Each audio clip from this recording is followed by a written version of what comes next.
What's up, everybody? Forgive the lack of energy here. It's currently 12 a.m. Literally editing the video, and I realized just kind of never said what we're doing. So, oh god, this is a disaster. Today's video, we're making a mold shader, like a slime mold. It's a Ferris Dam simulation. This will be a continuation of the other two videos on my channel. You don't really have to go watch those because I'm an idiot and I just recode the whole thing anyway.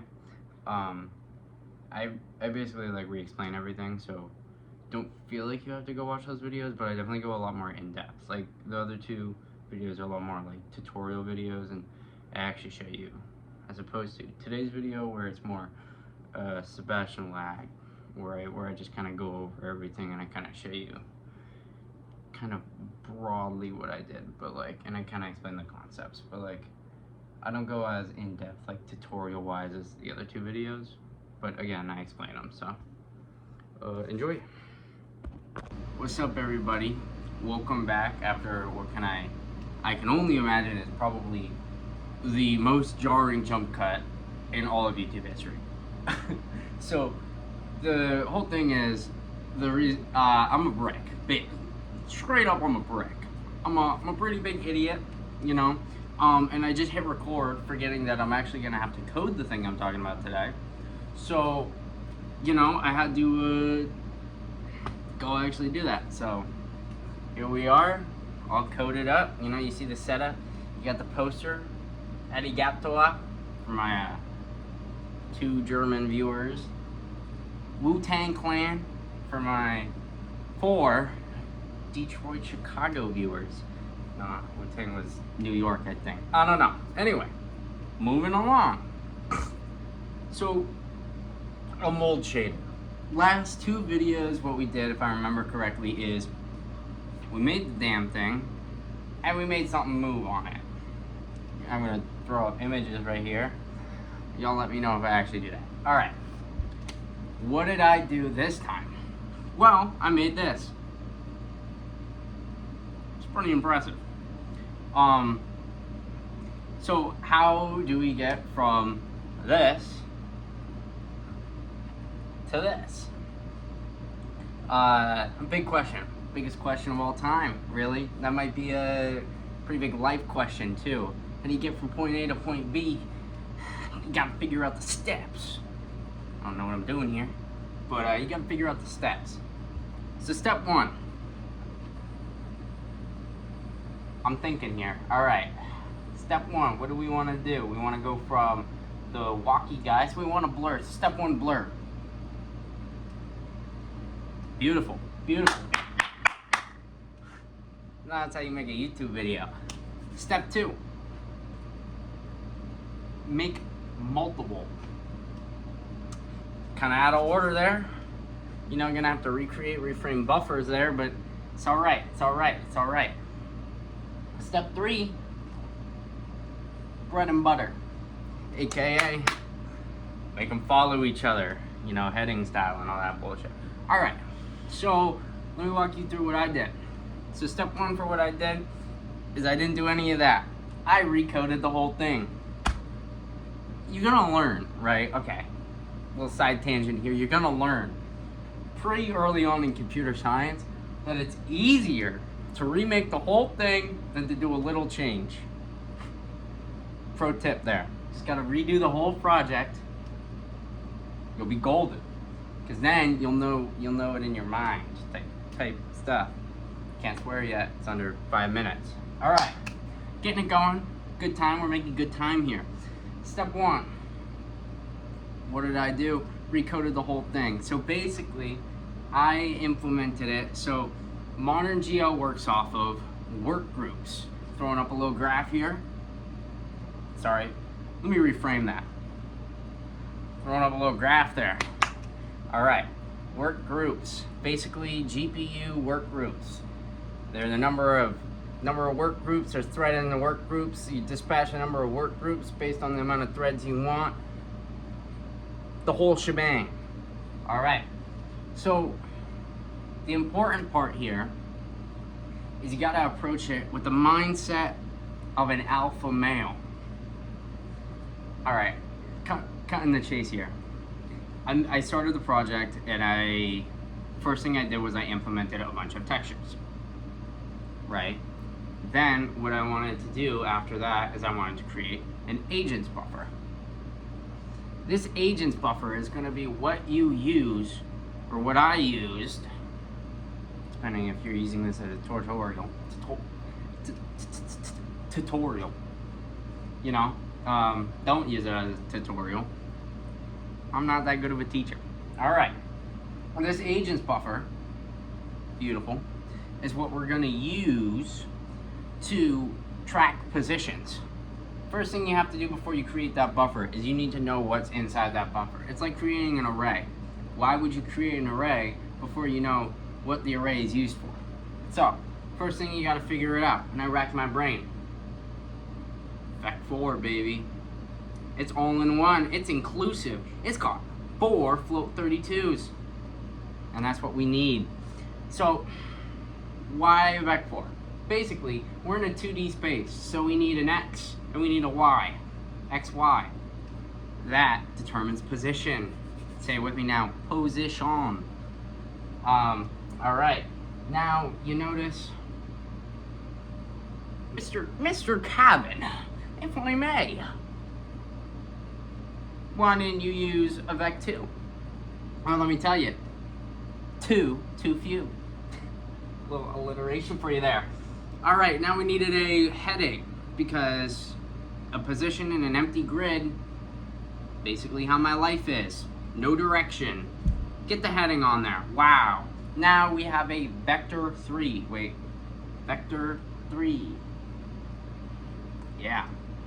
Alright, so important note. Important. Very important here.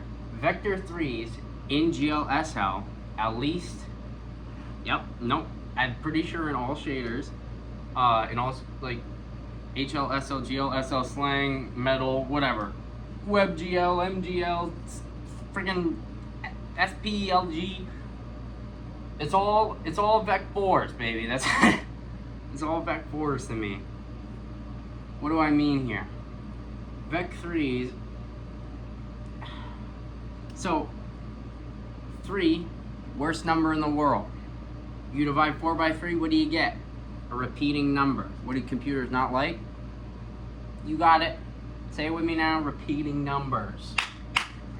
So, how do we deal with that? You add Vec4. So you just create a vector 4, and then you don't use the 4th vector, the 4th float. This is actually kind of important. A lot of people are going to say, like, especially those memory stingy people who act like they're still coding on floppy drives. Mr. Cabin, excuse me, but if I want to save an extra float, then why wouldn't I use a vector 3? You can. You could.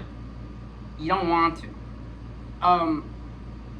In the simplest terms, GLSL basically treats a vector 3 like a vector 4, so it aligns it 4 bytes. You would have to, if you want to go in there and not use the 4th bit, you would have to go in there, create the vector 3, then pad it, then calculate the alignment, create the vector 3, then pad it, alignment, vector 3, then pad it.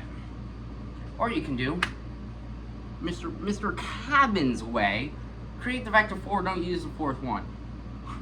We're all geniuses here, apparently. So, yeah, you gotta create vector 4, not a vector 3, even though we don't use the 4th one. You really, again, could use a vector 3 and then align it with the data bits and then pad it with zeros. That shit I don't want to do. I coded this in 2 hours, so I didn't want to do that. The next thing after that, we created the vector 4, we created a buffer of vector 4s with X, Y, Z, which is going to represent our position alignment in degrees, because I'm not a loser and I'm not memorizing radians, goddammit. So, vector 4, Z, degrees. All right, now we've got all the building blocks. I was gonna list the blocks of DNA, but I'm not smart. So, all right, little hair flick there. We've got everything we need. Let's make it work. So first thing you do, void main. This is the entry point of every shader. If you don't know that, kind of just pop on out. It's a little advanced for you here. Now we need an ID. We're just going to create this variable because I didn't want to type geoglobal invocation ID.x every single friggin' time. A lot of people will put this here. That basically what this is a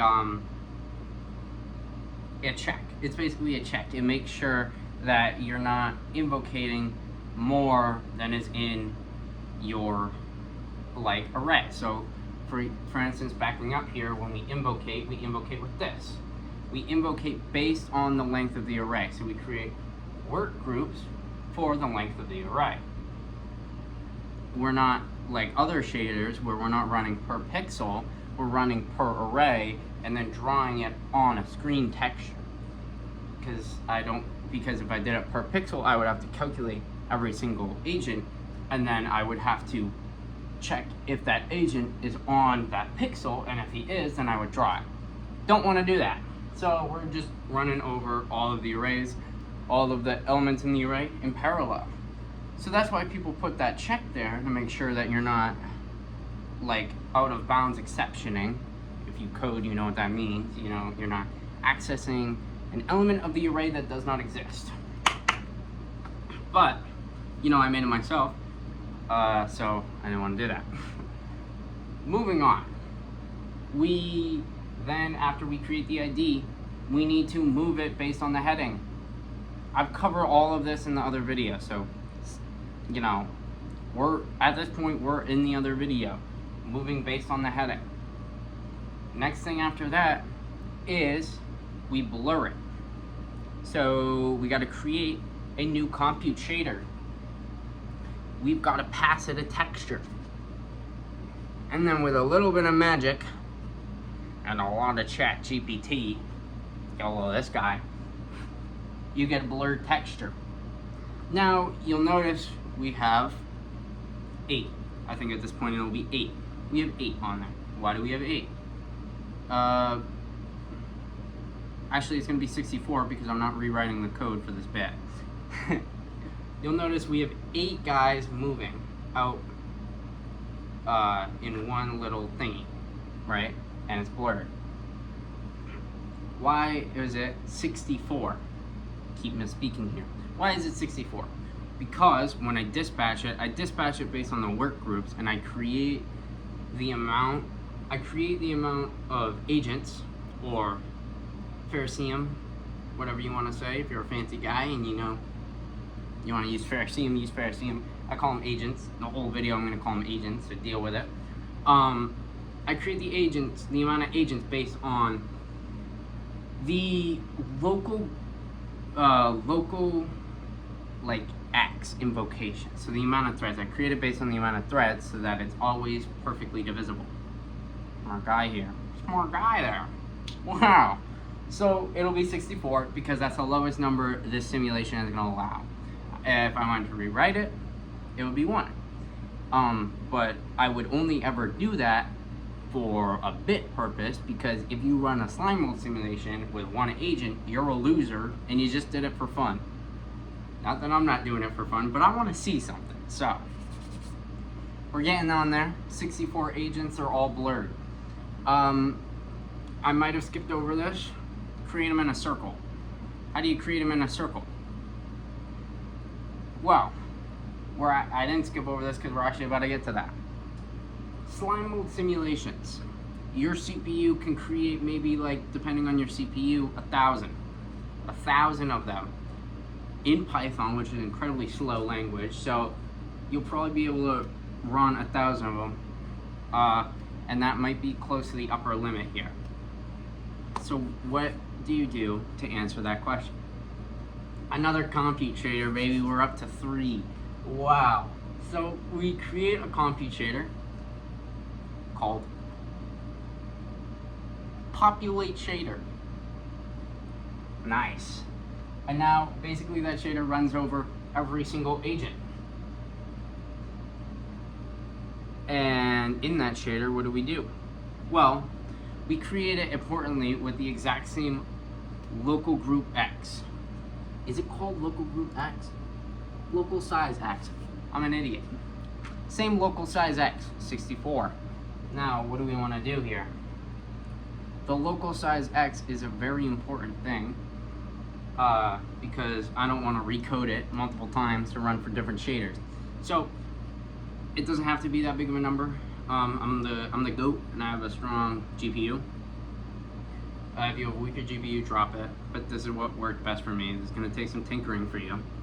Again, don't use this as a tutorial. I'm an idiot. So, where am I? Yeah, this shader loops over the reserved bytes. Say it with me now. Reserved bytes in our buffer. Wow. And I just totally lied to you. Don't believe everything on the internet there. I create an MP0s array of all the agents. If you want to make this faster, don't do that. Create a reserve, just reserve the bytes because you never actually use that MP array again, except for initial writing. And when you reserve bytes, it sets the memory to 0. So, little optimization I'm probably gonna do. Yeah. We pass a buffer of the MP array, which also reserve bytes, whatever, and this populates it. Beautiful. So what are we doing here? Well, ID at. Well, we create the ID up here. Random values. Then we populate the current agent we're in. And that's it. Pretty sure based on my memory that's it. Populate the current agent. So now we have a list of agents with random positions, like a random random position on the screen and a random heading, which, since we did it to 360 degrees, they'll emanate in a circle if there's enough of them. So now we've got everything we need and we got to write the bread and butter. Because we did blurring, we populated the buffer, and then we get the fun part. And I save this part for last because if you populate the buffer beforehand, you can ramp this up to actually make sure that's working. So, fun part here. Flash it on screen. Wow, very nice. What are we doing? Basically, an agent consists of the position, the little guy down here, we'll call him Jeb, yep. And then Jeb has got little sensors. I don't know why I'm doing this here. Let me show you here. Jeb, sensors. So now, what happens to Mr. Jeb? Well, Mr. Jeb travels along a path. I'm not animating this. Mr. Jeb travels along a path. And he reaches a trail. Oh my god. There's other people in this world? Who knew? I'm not the only one in the universe. Wow. Alright. So now, Jeb, there's people in front of you. What do you want to do? Well, with the sensors, my hand definitely got cut off there. With the sensors, we detect the color on our screen texture.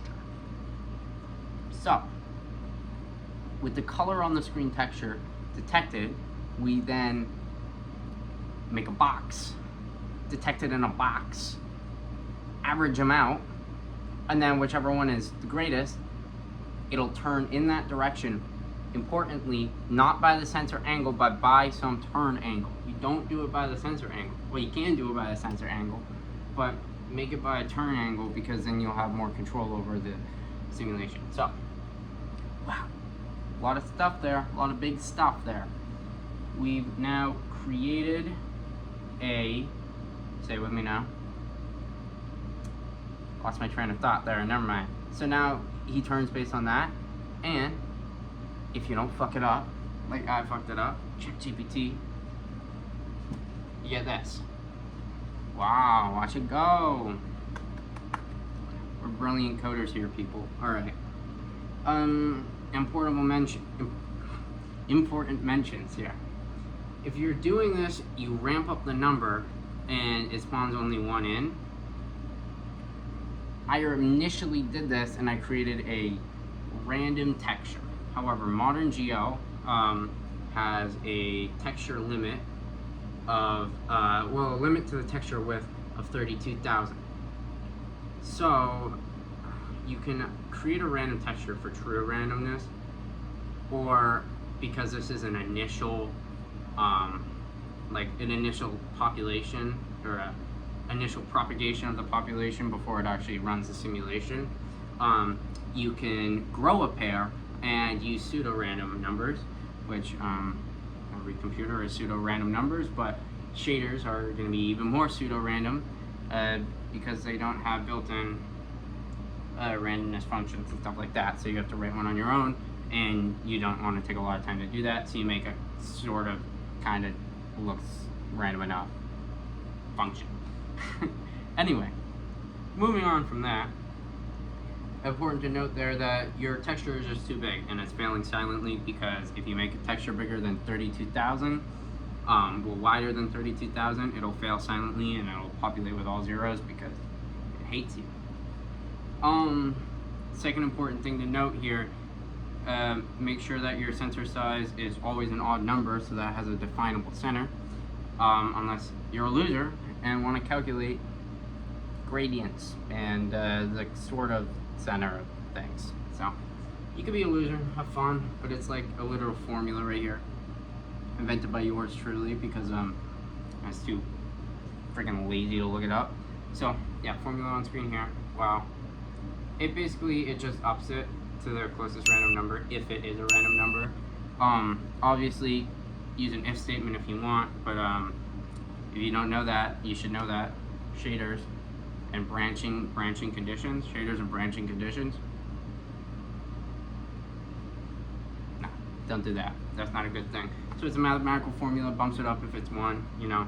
It'll just modulo the thing, -1, divide it out. Wow. You're amazing. So, use that, steal that. What's the other important things to know? Box blur, or Gaussian blur. Box blur, easy to do in like 10 seconds. I did that, you know, because I was writing this off the cuff and I needed to get it done as fast as possible. Box blur, yeah, great. Do it if you want it. The fade number has to stay at least 99. If you drop any lower, it's gonna look like it literally is doing nothing. So, a little tidbit for you there. It's stay 99. If you want them to last longer, you can experiment with bigger floating points. Just add 9s to it until it looks like what you want to look like. Or you can stop being lazy and write a Gaussian blur. Oh my god. A video of itself. Gaussian blur. Here, you know what? I'm gonna save you some trouble. Here's the code. Works. Wow. Takes the ID. So ID is a U vector 2, X and Y. This is the global invocation. Yeah, there's a global invocation ID. It's a U vector. It takes that and does the Gaussian blur. So this is your blur shader. You're obviously gonna run this for every pixel in the texture. I would hope so. If you're running it some other way, actually please comment that down below, because I want to know how the hell you made that work. Yeah, so Gaussian blur, and then this function, just steal it. It takes the ID X and Y. It takes the ID X and Y, and it does some magic with like a kernel and everything. I'll make a whole other video on that because that was great. It'll be like a 10-minute video, but consistency, baby. Not my strong suit. Any other important things to note? No. So I'm gonna now flash it and you get to watch it. Like and subscribe, I guess. I don't know. First face reveal here. I was so sick of just sitting at the computer, and I don't want to be one of those YouTubers that adds a bunch of memes to everything. So There we go. Like and subscribe. Hello everybody. Audio quality is probably a lot better here. I'm at my computer. I just want to make a quick addendum to everyone that's, I guess, stuck around this long to watch the slime mold. So it obviously looks different from the other ones that I flashed on screen, and that's because it actually came from a different project. So if you were wondering, how do I create it so it's more like that? So it has like, I like to refer to it as like two species. So there's a couple techniques you can do. So for my general mold shader, right, I'll show it on screen, but I just use basically this brightness function, and it averages out it just averages out the vector 4.